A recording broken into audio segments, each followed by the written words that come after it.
नमस्कार मित्र आणि मैत्रिणींनो, तुमचं स्वागत आहे प्राजक्ता वॉइस या चॅनलवर। चला तर मग आजच्या कथेला सुरुवात करूया। हनुमान जयंती झाली आणि दुपारची समाराधना आटपल्यावर पैऱ्यांनी भांडी घासून सभा मंडपात एका कोपऱ्यात उपडी घालून ठेवली।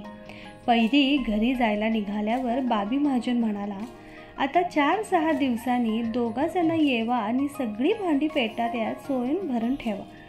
भाताची तपेली, आमटी भाजीचे टोप, ओगराळी, पितळ्या आणि 100 माणसांचा ताट, वाटी, तांब्या, पेला असा देवस्थानच्या मालकीचा भांड्याचा संच होता।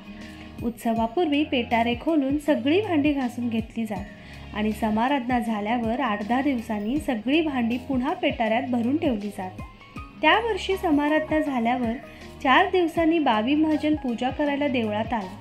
तो दार उघडून आत आला आणि पाहतो तर सभा मंडपाच्या कोपऱ्यात उपडी घातलेली सगळी भांडी गायब झालेली। त्याच पावली घरी जाऊन त्याने ही गोष्ट घरच्यांच्या कानी घातली। म्हातारे अण्णा महाजन म्हणाले, जाऊन देत गेली तर ह्याच्या आधी असं किरकोळ प्रकार झालेले आहेत। गावात कार्यप्रस्थाला किती जण लागतील तशी भांडी नेतात, आणून देतात। आम्ही कधी मोजदाद सुद्धा केलेली नाही। कदाचित एखाद दुसरा नग गळफटावायचा प्रयत्न कोणी केलाच तरी तो त्याला पचत नाही।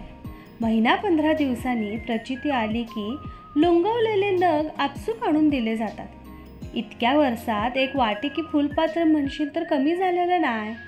तू पूजा झाल्यावर मारुती रायाला गाऱ्हाणे घाल, म्हणावे तुझे सत्व तू राख। पुढच्या समाराधनेपूर्वी नगानग जसा गेला तसा परत यायला हवा। बाबीने मारुतीची पूजा झाल्यावर अण्णांनी सांगितल्याप्रमाणे गाऱ्हाणे घातले। ही बातमी गावभर झाली आणि उलटसुलट चर्चा सुरू झाली। याआधी कोणी कार्यासाठी भांडे आणून एखादा दुसरा नग गळपटवायचा प्रयत्न केलेला होता आणि त्याची अद्दल लागल्यावर तो साळसूदपणे परत देऊन नजर चुकीने द्यायचा राहिला असं शोभवून घेतलेले होते। ते लोक म्हणायला लागले, कोणी नेली असतील त्याला मात्र देव अद्दल घडवल्याशिवाय राहणार नाही। चोरी मोठी होती म्हणून तालुकाभर या गोष्टीचा चांगलाच बभरा झालेला होता। 2-3 महिने गेले आणि 2 मोठे टोपनी तपेली तळे बाजारमधल्या तांबटाकडे मोडीत घातली गेली। नग बघितल्यावर ते कुठच्या तरी देवस्थानचे असावेत इतपत अंदाज आला, म्हणून तांबटाने मोड घालायला आलेल्या माणसाकडे खोदून चौकशी केली, पण काय गम लागला नाही।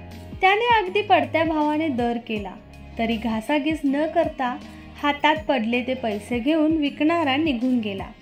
मोड घेतल्यावर 2 दिवसांनी तांबटाच्या मुलाला स्वप्नात दृष्टांत व्हायला लागले।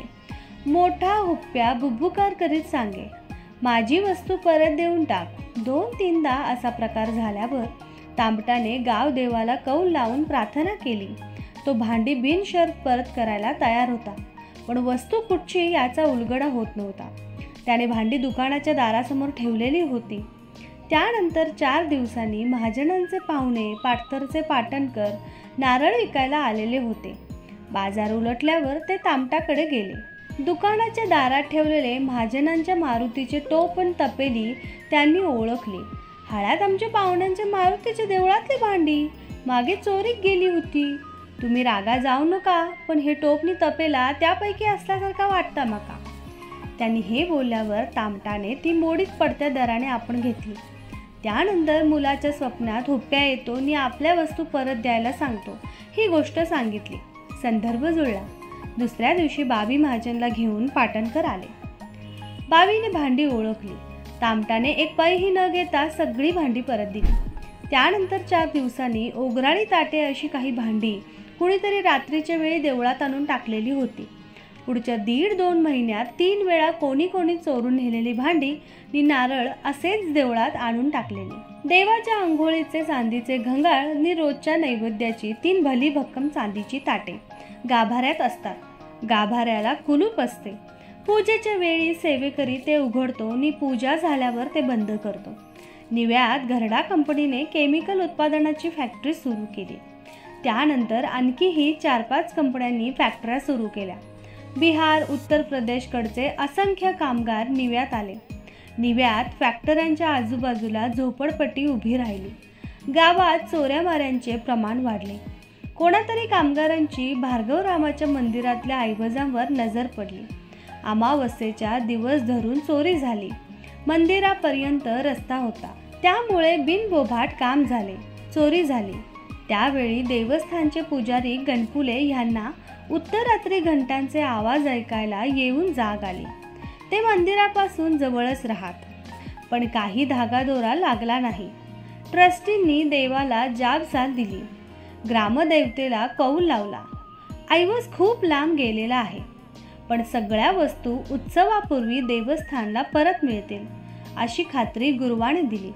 घरडा कंपनीच्या मॅनेजिंग डायरेक्टरनी गृहमंत्र्यांना भेटून पोलीस चौकशी करवली, पण काहीही उपयोग झाला नाही.